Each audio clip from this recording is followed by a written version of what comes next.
Hi friends, మీ స్రవంతిని. Welcome back to my channel Sravanthi Narla cooking recipes. ఈరోజు మన రెసిపీ వచ్చేసి హోమ్ మేడ్ ఆటా నూడిల్స్ ఎలా ప్రిపేర్ చేసుకోవాలో చూపిస్తాను. చాలా ఈజీగా ఇంట్లో ఉన్న వాటితోటే చాలా సింపుల్గా ప్రిపేర్ చేసుకోవచ్చు. బయట మనం మార్కెట్లో కొనాల్సిన అవసరం లేకుండా నూడిల్స్ని హెల్తీగా టేస్టీగా ఇంట్లోనే ప్రిపేర్ చేసుకోవచ్చు. ముఖ్యంగా ఈ నూడిల్స్ చిన్నపిల్లల నుండి పెద్దవాళ్ళ వరకు చాలా ఇష్టంగా తింటాం కదా. హెల్తీగా టేస్టీగా ఎలా ప్రిపేర్ చేసుకోవాలో వీడియో ప్రాసెస్లోకి వెళ్ళే ముందు ఎవరైతే మన ఛానల్ని సబ్స్క్రైబ్ చేసుకోకపోతే ప్లీజ్ మన ఛానల్ని సబ్స్క్రైబ్ చేసుకోండి. ఇక్కడ నేను ఒక బౌల్లో 2 కప్పుల వరకు గోధుమ పిండిని అయితే తీసుకున్నాను. ఈ గోధుమ పిండిలో 1 table spoon salt, 2 table spoon oil వేసేసి పిండిలో ఆయిల్ ఉప్పు బాగా కలిసే విధంగా చక్కగా చేతితోటి పిండిని అయితే మనం మంచిగా కలుపుకోవాలి. ఫస్ట్ ఆఫ్ ఆల్ పిండిని ఇలా కలుపుకున్న తర్వాత ఒకటేసారి వాటర్ ఎక్కువగా పోయకుండా పిండిని మరీ లూజ్గా కాకుండా మరీ టైట్గా కాకుండా కొద్దిగా వాటర్ పోసుకుంటూ పిండిని మనం చక్కగా కలుపుకోవాలి. వాటర్ మనం ఒకటేసారి ఎక్కువగా పోస్తే పిండి కూడా చాలా మెత్తగా అయిపోతుంది. కాబట్టి మనకు పిండిలో వాటర్ అనేది ఎంత అవసరం పడితే అంతే కొద్దిగా పోసుకుంటూ ఇలా చక్కగా మనం కలుపుకోవాలి. చూడండి, ఈ విధంగా పిండిని కలపడంలో కూడా ఉంటుంది. పిండిని సాఫ్ట్గా మంచిగా కలుపుకోవాలి. ఇలా కలుపుకున్న తర్వాత పైనుండి 2 టేబుల్ స్పూన్ ఆయిల్ వేసేసి పిండికి చక్కగా మనం అప్లై చేసేసుకోవాలి. చూడండి, ఈ విధంగా ఆయిల్ మొత్తం అప్లై చేసేసిన తర్వాత ఇప్పుడు మంచిగా దీనిపైన ఏదైనా మనం మూత పెట్టేసి 10 నిమిషాల వరకు అయితే పక్కన పెట్టేసుకోవాలి. జస్ట్ ఒక 10 మినిట్స్ అయితే సరిపోతుంది. 10 నిమిషాల తర్వాత మనం తిరిగి చూస్తే పిండి అనేది ఇంకా మెత్తగా అయిపోతుంది. ఇలా మరొకసారి చేతితోటి ప్రెస్ చేసుకుంటూ పిండిని చక్కగా కలుపుకోవాలి. ఇలా కలుపుకున్న తర్వాత మురుకుల గొట్టం ఉంటుంది కదా, మనం మురుకులు ప్రెస్ చేస్తూ ఒత్తుతాం కదా, ఆ మురుకుల గొట్టంలో ఫస్ట్ ఆఫ్ ఆల్ ఆయిల్ మొత్తం అప్లై చేసేసి అందులో కావాల్సినంత ఈ గోధుమ పిండిని అయితే మనం చక్కగా ఫిల్ చేసేయాలి. ఫుల్ వరకు మంచిగా నింపేసేయాలి. పిండిని నింపేసిన తర్వాత ఇప్పుడు మనం స్టవ్ ఆన్ చేసి ఒక బౌల్ కానీ ఏదైనా కడాయి కానీ అందులో హాఫ్ వరకు వాటర్ పోసేసి 1 టేబుల్ స్పూన్ సాల్ట్ వేసేసి 2 టేబుల్ స్పూన్ ఆయిల్ వేసేసి నీళ్ళని చక్కగా మరిగించాలి. నీళ్ళు బాగా మరగాలి.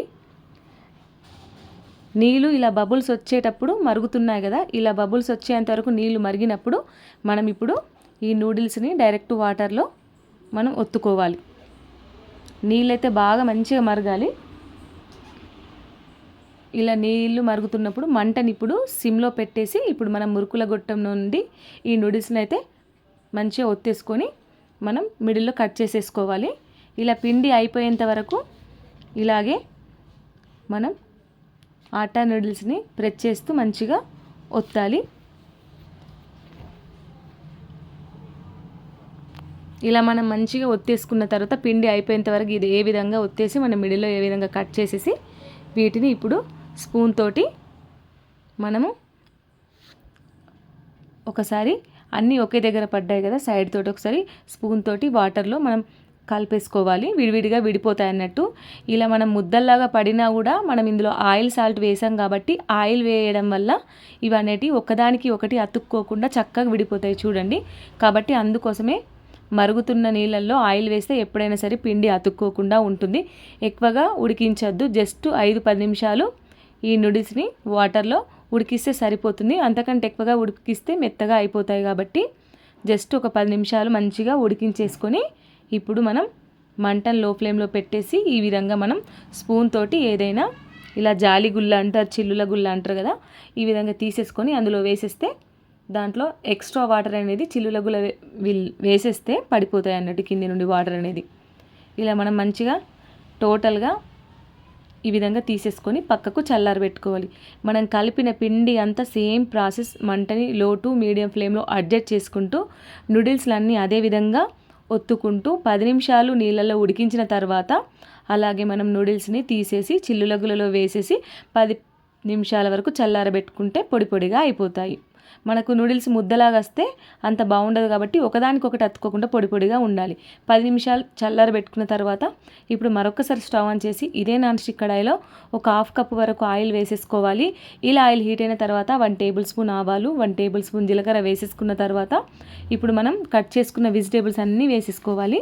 ఇక్కడ నేను క్యారెట్, క్యాప్సికము, పచ్చిమిర్చి, ఆనియన్ ఇవన్నీ ఒకదాని తర్వాత ఒకటి వేసేసుకున్నాను. ఆలు ముక్కలు ఇవన్నీ ఒకదాని తర్వాత ఒకటి అన్నీ వేసేసుకున్నాక ఆయిల్లో చక్కగా ఫ్రై కావాలి. ఇలా మనం ఆయిల్లో మంచి చక్కగా ఫ్రై చేసేసుకోవాలి.